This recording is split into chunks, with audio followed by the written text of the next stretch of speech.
কিন্তু মুসলিম মুশরিকের মধ্যে যুদ্ধটি কি হয়েছে নাকি হয়নি দয়া করে বলবেন। এটা একটু লম্বা উত্তরের কাজ আছে, শুনুন বুঝে নেন।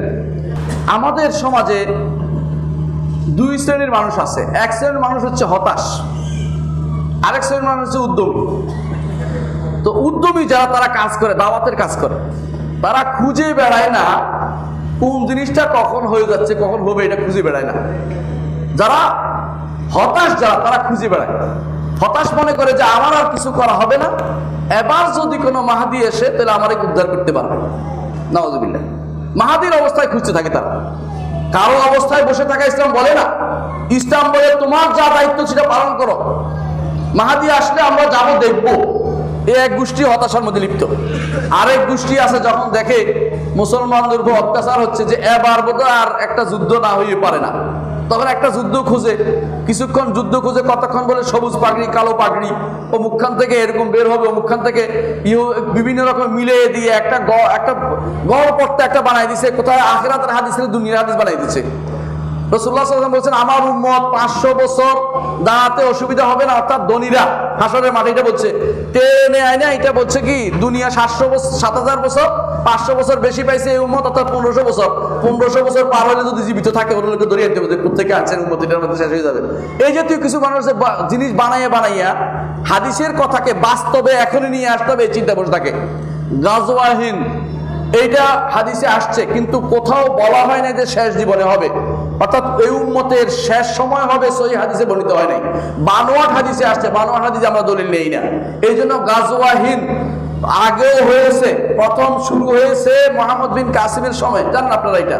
তারপর মোহাম্মদ ঘুরি করেছে, সুলতান মাহমুদ গজনবী করেছে 17 বার, তারপর করেছে মোহাম্মদ ঘুরি, এরা সবাই যুদ্ধ করেছে।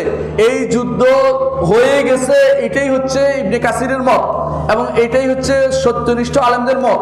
এখন ভারতে হিন্দুস্তানের কষ্ট দেখে আমার আপনার অনেক কিছু মনে হয়, তার সঙ্গে সঙ্গে গাজওয়া হিন্দ নিয়ে এসে ছবি দেখাইয়া কান্নাকাটি করে এই যে জিনিস বের করার কোনো দরকার নেই। যদি আবারও হয়, আবার হইতেও পারে, কিন্তু এটা ওইটা নয় যেটাকে বলা হয়েছে। আবহাওয়া যেন যেটা সুসংবাদ দিয়েছেন, এখানে হাদিস হচ্ছে অনেকগুলো, 2টা হাদিসের মধ্যে একটা শুদ্ধ আর একটা দুর্বল, আর বাকিগুলি ভালো। যেটা বলা হয়েছে যে যদি আমি, আবহাওয়া বলেছেন, যদি আমি গাজওয়া হিন্দ পাই তো আমি মুহাররার, কিন্তু পান নাই তিনি, এর আগেই তিনি মারা গেছেন, আবহাওয়া যুদ্ধ পান নাই। হ্যাঁ, আরেকটি বলেছেন সাজি সফওয়ান রাদিয়াল্লাহু আনহু হাদিস, সেখানেও যেটা বলা সেটা কিন্তু শুদ্ধ হাদিস নয়। তাহলে বোঝা গেল যেই ভুলটা হয়েছে সেখানে এটা হচ্ছে ওই ঘটনাগুলোকে টেনে এনে বর্তমান সময় নিয়ে আসা। আচ্ছা, এর চেয়ে খারাপ অবস্থা যখন আসবে আগামী 20 বছর পরে, এরপর দেখুন আরেক গোষ্ঠী বের হবে, গাজওয়া হিন্দ আসে না কেন, এরপর খুঁজে টেনে বের করতে হবে একজনকে। এই জাতীয় কাজ আমাদের কাজ নয়। যদি যুদ্ধ হয়, যুদ্ধ তৈরি হওয়ার আপনার কোনো কাজ নেই। কিছু মানুষ আছে গাজওয়া হিন্দের জন্য তৈরি হচ্ছে, এর চেয়ে নিকৃষ্ট কাজ আর কিছু হতে পারে না। আপনি গাজওয়া হিন্দ তৈরি হবেন না, আপনি কি করবেন? আপনি এখন দাওয়াতের কাজে ব্যয় করবেন। হিন্দি যুদ্ধের জন্য তৈরি হবেন না। যুদ্ধ এখন হাত দিয়ে করে না কেউ, যুদ্ধ মিটারে করে, মেশিনে করে, এবং যুদ্ধ যারা কাজ করে সেনাবাহিনী করে, যারা এই জাতীয় কাজ দিয়ে আপনাকে বিভ্রান্ত করছে, নিজেরা বিভ্রান্তকারী, আপনাকে বিভ্রান্ত করছে। এর মাধ্যমে শুধু ফিতনা তৈরি বা কিছু হবে না। আপনি দাওয়াতের ফিল্ডে থাকেন, আপনি আল্লাহর পথে মানুষকে দাওয়াত দিতে থাকেন, হকের কথা বলেন, যুদ্ধ এবং নবীর কথা বলেন, সুন্নতের কথা বলেন, আকীদার কথা বলেন। আপনি যুদ্ধ যদি করেন, আপনি যদি আকীদা শুদ্ধ না থাকে, আপনার যুদ্ধ কোনো মূল্য হবে না। যদি আপনি মনে করেন আল্লাহ সব জায়গায় আছে আর আপনি যুদ্ধ করতে গেছেন, আপনার আল্লাহকেও চিনেন না, আপনি যুদ্ধ করে ভয় দেওয়া নেই। তাহলে আপনার আসল কাজ যেটা করতেন, আবু হানিফা কি করেছেন, কয়টা যুদ্ধ করেছেন বলেন তো? কয়টা যুদ্ধ করেছেন আপনি বলতে পারবেন? একটাও করেন নাই। মালিক করেছেন? করেন নাই। শাফিঈ? একটাও করেন নাই। আহমদ ইবনে হাম্বল? একটাও করেন নাই। আচ্ছা থাক, বুখারী? একটাও করেন নাই। মুসলিম? একটাও করেন নাই। আবু দাউদ, তিরমিজি, নাসাই, ইবনে মাজাহ? একটাও করেন নাই। আরে এত বড় আলেমরা, সিউতি কয়টা যুদ্ধ করেছেন? করেন নাই। এত আলেমরা যদি কোনো যুদ্ধ না করে ঈমান নিয়ে কবর যাওয়ার আশা করে থাকে, করছে না? জান্নাতে যাওয়ার আশা করেন আমরা সবাই, আমরা তাদের রাহমাতুল্লাহ দোয়া করছি না? তাহলে আপনি যুদ্ধ দিয়ে শুধু পার হতে চান কেন? দাওয়াতের ক্ষেত্রে মেইন জিনিস হচ্ছে যুদ্ধ হচ্ছে সর্বশেষ কাজ, তাও সক্ষমতার উপর নির্ভরশীল। সক্ষমতা ব্যক্তিতে হয় না, রাষ্ট্র দিয়ে হয়, এটা বুঝতে হবে। একজন মানুষ একে একে কিছু করতে পারে না। মুহাম্মদ রাসূলুল্লাহ সাল্লাল্লাহু আলাইহি ওয়াসাল্লামের সময়ে যতক্ষণ পর্যন্ত তিনি সক্ষম হয়েছিলেন না ততক্ষণ পর্যন্ত তিনি কিন্তু যুদ্ধ শুরু করেন নাই।